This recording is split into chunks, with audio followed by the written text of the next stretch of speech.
दिवसापूर्वी राज्यभरामध्ये आलेल्या अवकाळी पावसामुळे मोठ्या प्रमाणात शेतीचं नुकसान झाले।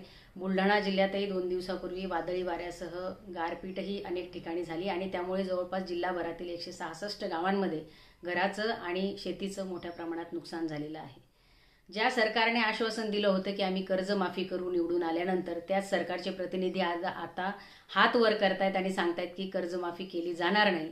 आधीच मोठ्या सुलतानी संकटामध्ये शेतकरी सापडलेला असताना, शेतीमालाला भाव नसताना आता पुन्हा हे एक आसमानी संकटात शेतकरी बांधव सापडलेला आहे। मोठ्या प्रमाणात हाताशी आलेली पिकं ही गमवावी लागली आहेत। राज्य शासन खरोखर थोडंफार जरी संवेदनशील असेल तर तातडीने या सगळ्या नुकसानीचे सर्वे करून शेतकरी बांधवांना आर्थिक मदत ही झाली पाहिजे।